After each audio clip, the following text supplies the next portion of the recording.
When an idea to repeat this complicated type of edging came to me, I started to think of possible varieties right away. I have experimented and I like the result. I'd like to show you once again that no type of edging is dogmatic. I know that many viewers will agree with me. It happens sometimes that you're going to start one type of edging, but your hands do some wrong action, and all of a sudden you get a new interesting pattern as a result.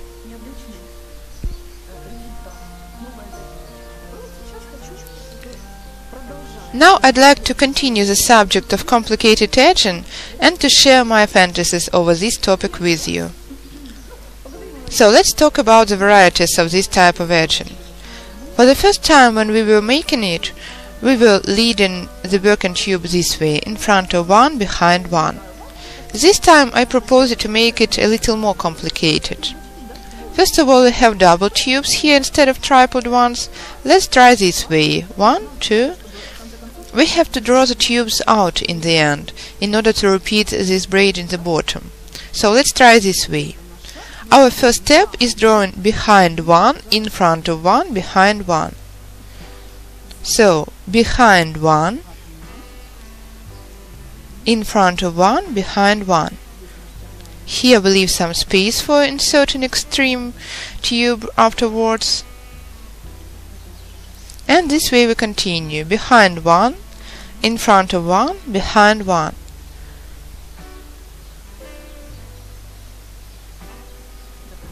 Up to the end of the row. It is our first step.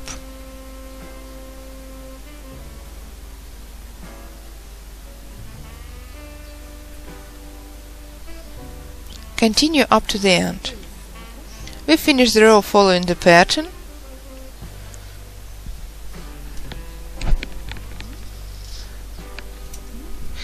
Behind one, in front of one. I usually don't take the base form out to avoid pulling the weaving too tight at this stage,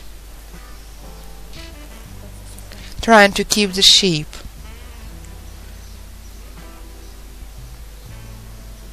It is also very important to keep the yellow tube upwards like it used to be. This way and here.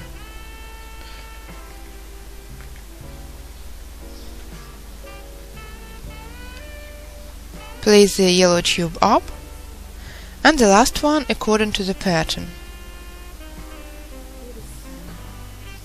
Behind one,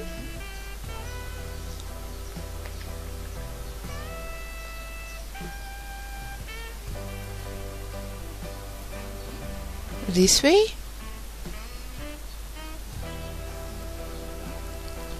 then following the pattern here.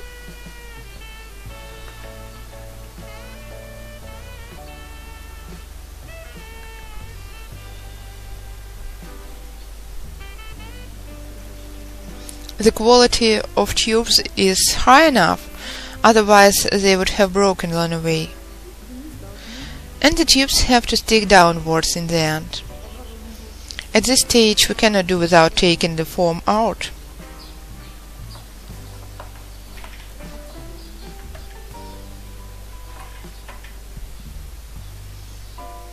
This way, here.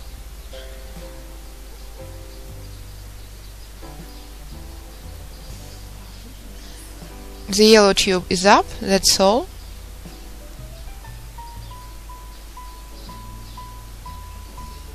Straighten.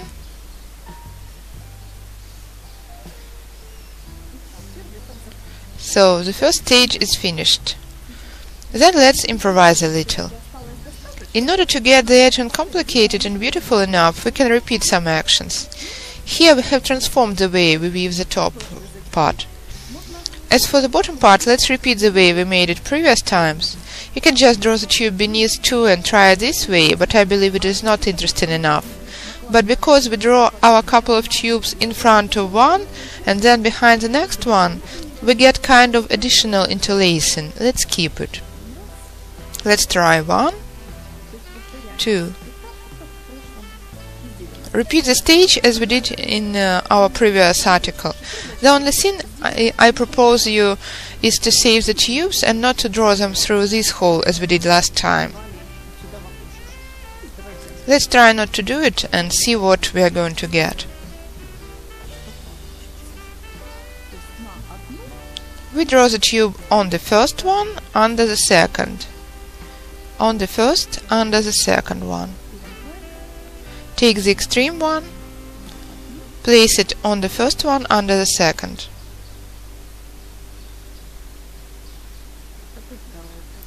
It is going to be our second stage. If you weave with a couple of tubes of different colors, it is very important not to mix them. You see, here we always have a yellow tube on top, and here we follow this principle as well without mixing the tubes. A yellow tube up, a black one is down. And this way we try to keep them. It is our second stage, and this way up to the end.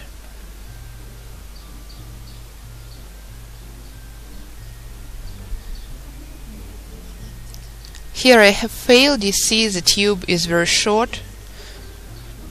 It looks like I had tubes of different lengths. So we are finishing the second stage.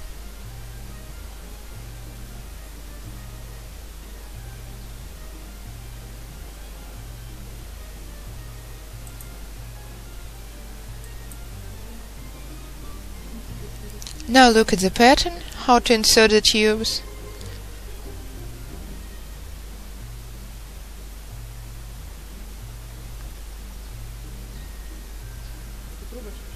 These tubes are painted with primer mixed with colorant. That's why they are flexible, as if waxy. They don't break.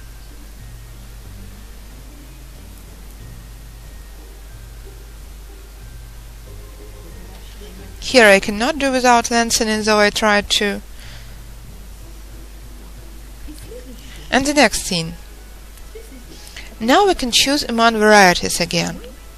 In the standard type of edging, the first part of this tutorial, we used to pull the tubes through like this.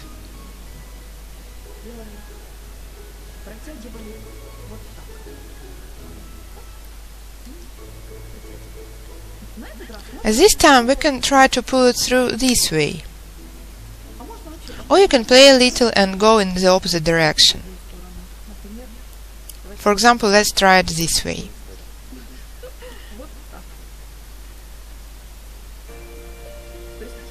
I mean, we are going to the right instead of left. What I like about these types of edging is that there is lots of space for your imagination. You can fancy and get a new interesting pattern each time.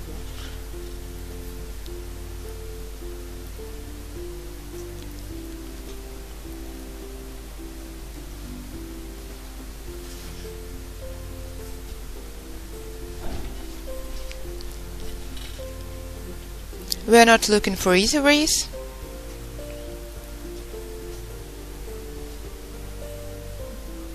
This way, two couples have been inserted. Let's insert the third one.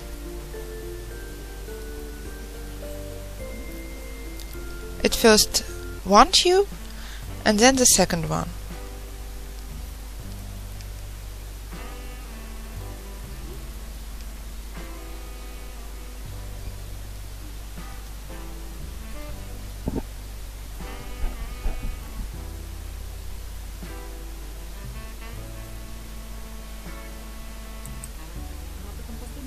At this last stage I even feel sorry sometimes that I have started, but if I've done, I have to finish. Look, the pattern is coming out rather nice and interesting. It is worth trying, so let's continue struggling. We are finishing the edge, making the last actions.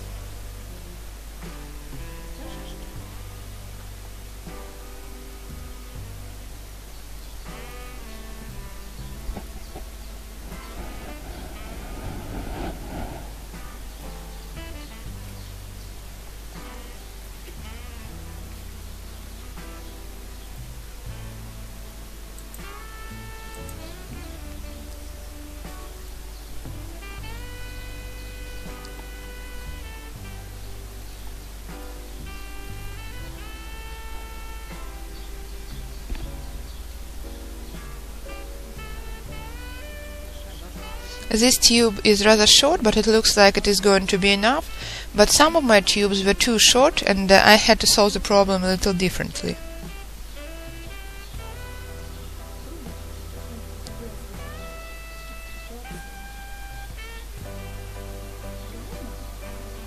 Let me show you the way I did.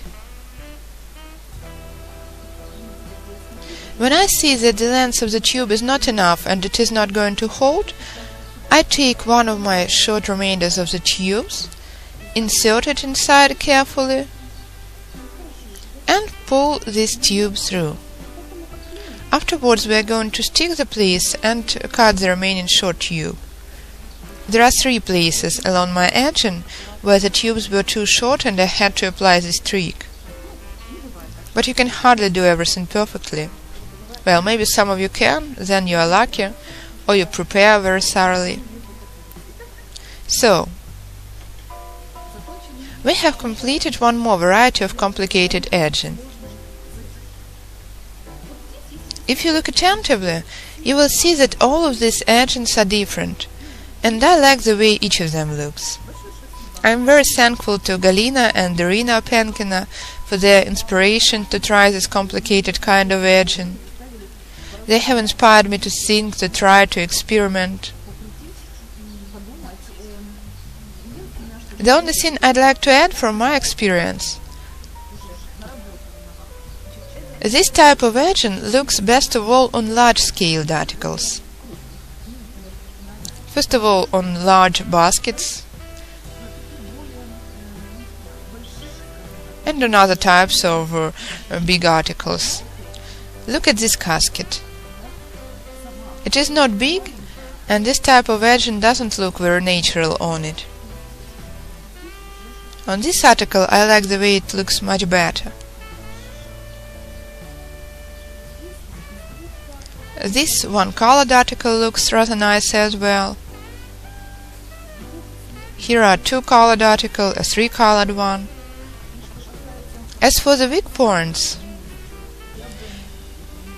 if you weave a basket, I would recommend you to make the holders. Well, this one is not supposed to carry heavy things, so I believe in this case priming and varnishing will be enough to strengthen it. But if you weave a big casket meant for carrying heavy things, then this very place where we have lengthened the tubes is rather weak, because we have replaced all the tubes.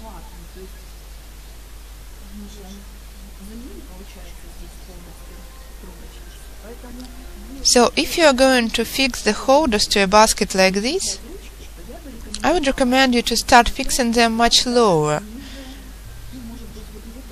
From here, or at least here, for example, but not from beneath the very edging, because it is a weak place. A holder can slide up together with the edge.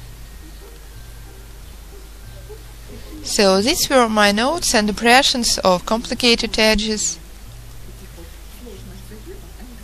They all are different, but I've decided to unite them all in one: complicated edging. Complicated, interesting, decorative, you can call it the way you like. Anyway, the result is worth trying. Good luck to all of you!